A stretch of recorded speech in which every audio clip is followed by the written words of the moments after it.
کاٹ چھانٹ کرنے کے بعد اس میں صرف 6 صفحے بچے اور وہ میں آج آپ کی خدمت میں پیش کرتا ہوں۔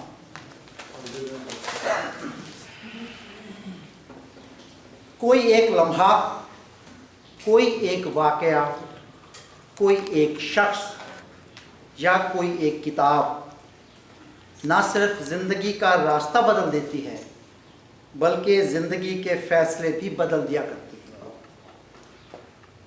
اگر میرا high school government college Multan کے عین بغل میں واقع نہ ہوتا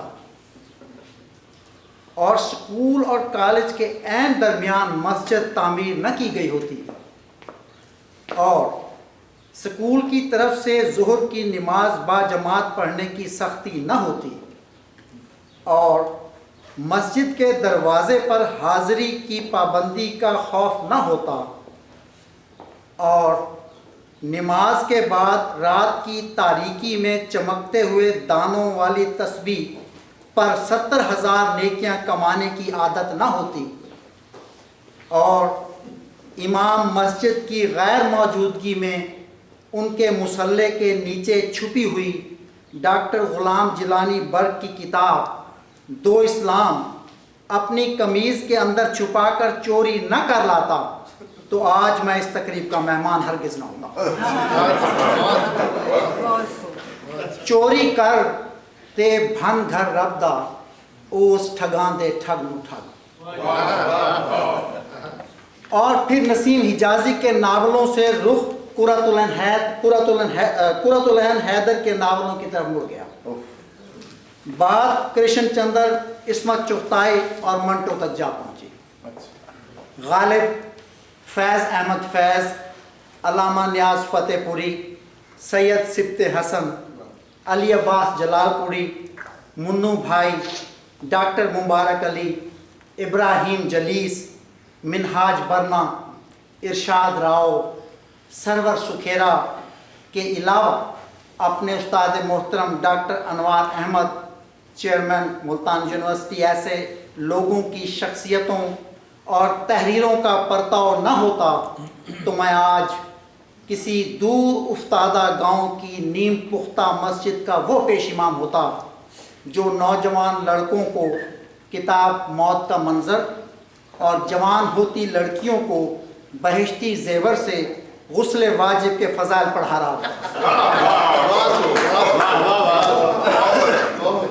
خواتین و حضرات، عفاف کے کالموں کے موضوعات میں بہت تنوع، زندگی کے بے شمار موضوعات عفاف کی قلم کی زد میں آئے ہیں۔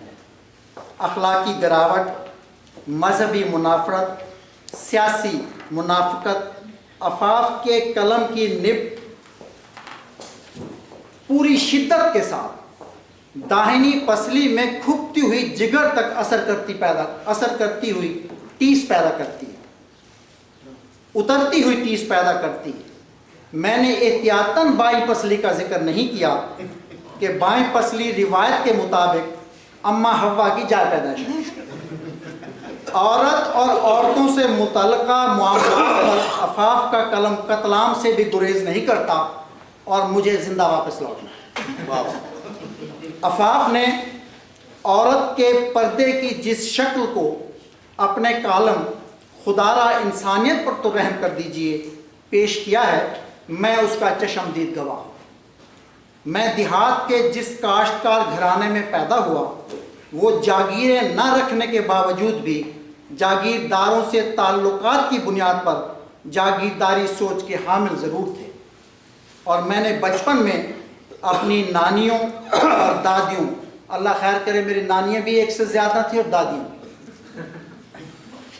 خالاؤں، چچیوں اور ماں کی شٹل کا برقعے میں چھپنے کے باوجود تانگے کے گرد بڑی بڑی چادروں کی 4 دیواری میں بند بیٹھے دیکھا ہے۔ نہ صرف دیکھا ہے بلکہ ان کی گود میں بیٹھ کر ان بختر بند نما ٹانگوں میں سفر بھی کیا ہے۔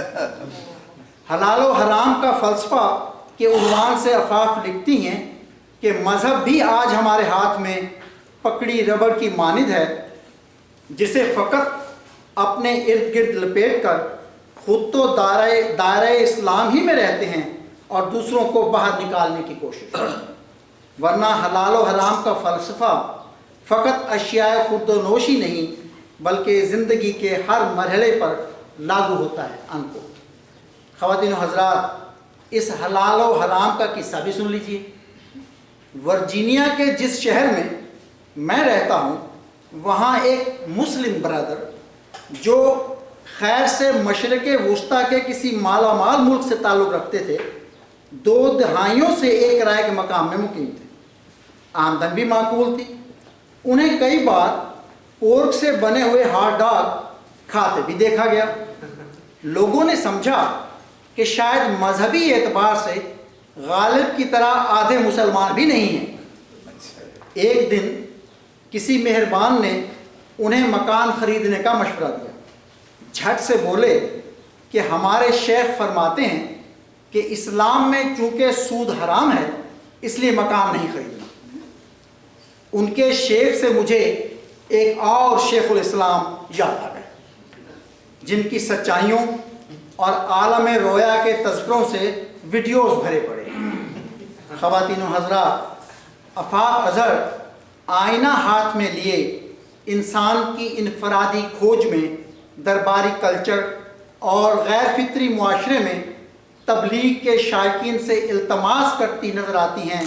کوٹ، اگر ٹورنٹو کو ہی پاکستان بنانا مقصود ہے تو کیا کبھی یہ سوچا ہے کہ اگر کبھی یہاں سے بھاگنے کی نوبت آئی تو پھر پناہ کہاں ملے گی؟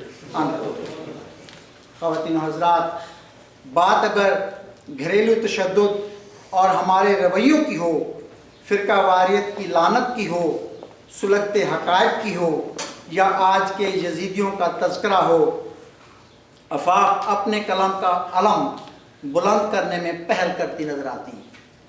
آفاق نے کل 73 کالم لکھے ہیں۔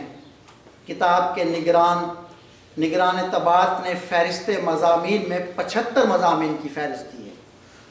میں اور میرا قلم اور پیش لفظ کو بھی مضامین کا حصہ بنایا گیا ہے۔ امید کرتا ہوں کہ اگلی اشاعت میں اس ترتیب کو درست کر دیا جائے گا۔ شکریہ۔